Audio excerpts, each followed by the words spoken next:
आज आज्ञा होती पोहला माछ बेसर या केमती करवा टोटाल देखी दिंतु। प्रथम पोहला माछ को धोई से लुण हलदी पकाई भल भाव में गोलई दिंतु जमी माछ भितर सेगुड़ा सब पशिज और कड़े गरम करके सोरिष तेल ढालतु। माछ गुड़ी को यही सोरिष तेल में भजा हम सब माछ को पकई दिंतु धीरे धीरे करके माछटा पकेबे कारण तेल बहुत मात्रा फुटब।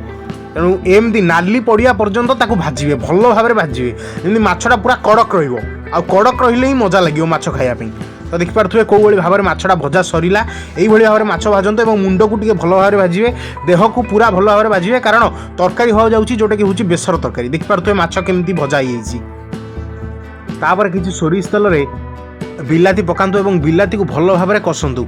जीरा रसुण सुखिला लंकार गोटे पेस्ट प्रस्तुत कर ढालतु और लुण लंका गुंड पकईकि से भल भाव में कसतु और सीजा आलू को पकेबे कारण तरकारी आलू बहुत टेस्ट लगे ताकू भल भाव में कषि सारा कि समय कषिबे और देखिए जमी नाली पड़ी आसला आपड़ सोरिष को बाटी से पानी देकी से पानीटा को देवे सोरिष को देवेनि कारण सोरिषटा रहिले पिता लगे तो से केवल ता ऊपर पानीटा देवे और तरकारी ये भाव में फुटब तापर जाई माछ को आपड़ तरकारी पकेबे तो झोल पकेबे।